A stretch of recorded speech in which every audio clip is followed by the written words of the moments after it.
PUC com o tema Biomimetismo, criar olhando a natureza. Pierre André Martin.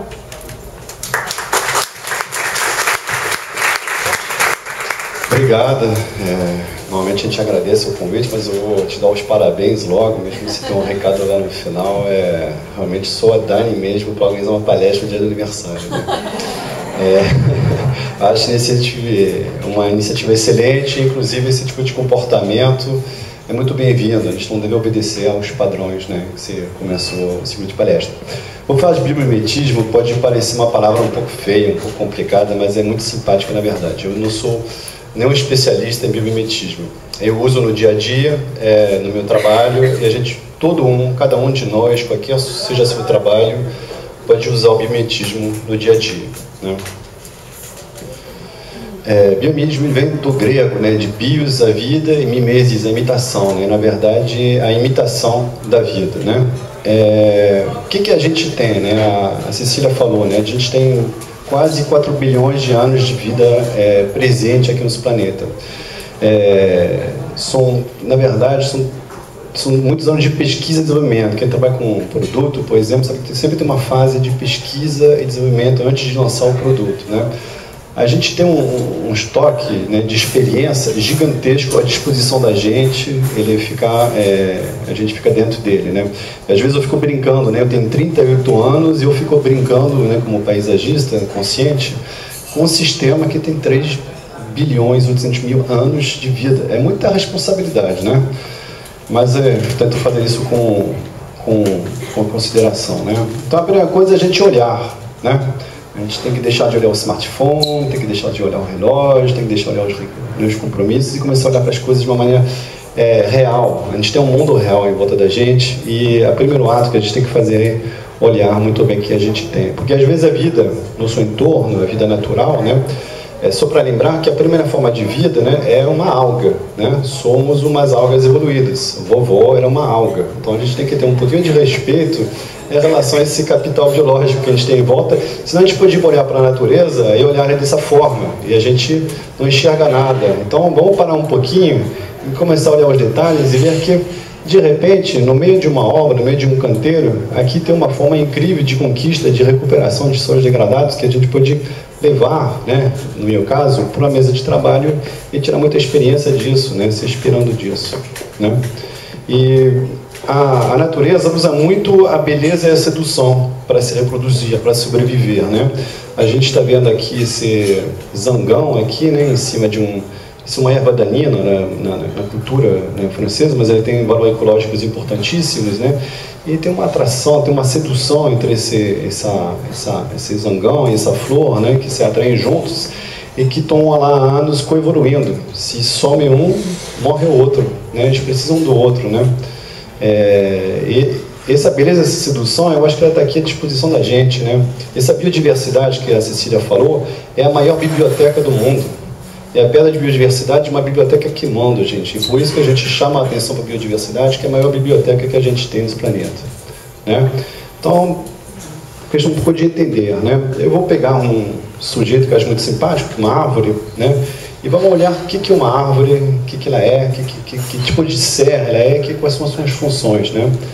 Ela modifica, ela se implanta em um determinado lugar, ela modifica e melhora o lugar, né? Se implanta lá.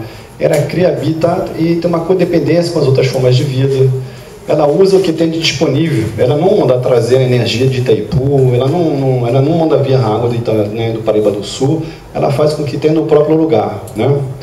Ela usa o local é determinado pelos recursos que existem ali. Né? Ela absorve a energia natural, o calor do sol. Ela trabalha na ciclagem da água, a gente vê, né, as nuvens saindo da floresta de Tijuca, é lindo, né?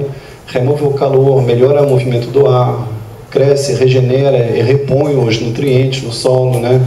Cria um microclima, reabastece o solo e assim vai, né? E aí eu vejo a gente construindo edifício que ainda é laje e pilar. Caramba, a gente só conseguir sobrepor laje com pilar.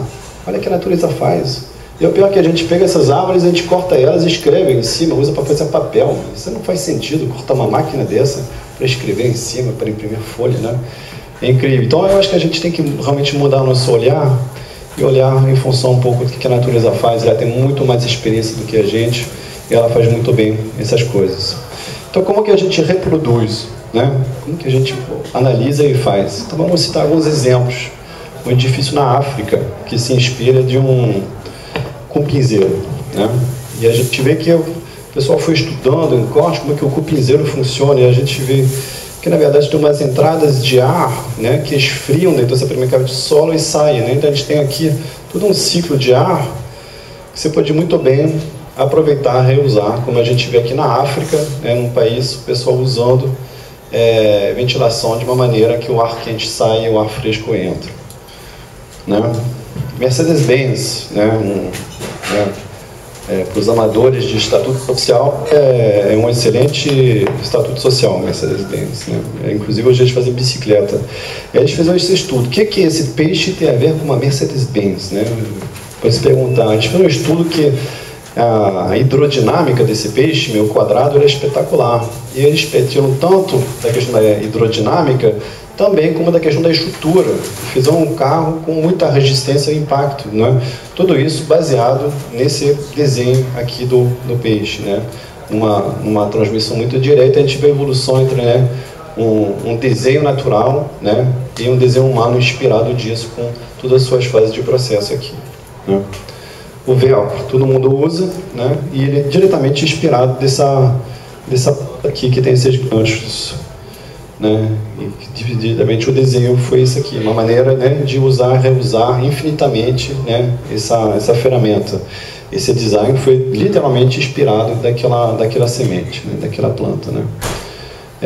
Esse é o maior animal do mundo, não é o maior ser vivo do mundo. O maior ser vivo é um sequoia, uma árvore muito maior do que essa baleia. E os pesquisadores olharam para como chama? Barbatana, né?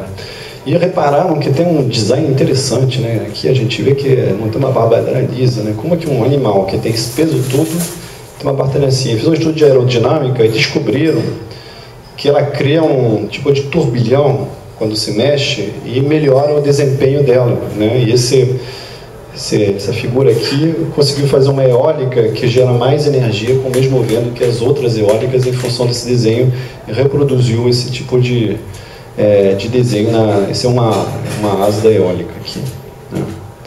E aí, isso aqui vale para tudo, né? Por exemplo, vocês já viram como que as formigas comunicam entre elas? E aí, se um dia bater uma crise, a gente ficar sem telefone, sem celular, será que a gente não pode aprender com as formigas como se comunicar com gestos simples e transmitir uma informação para uma comunidade inteira, né?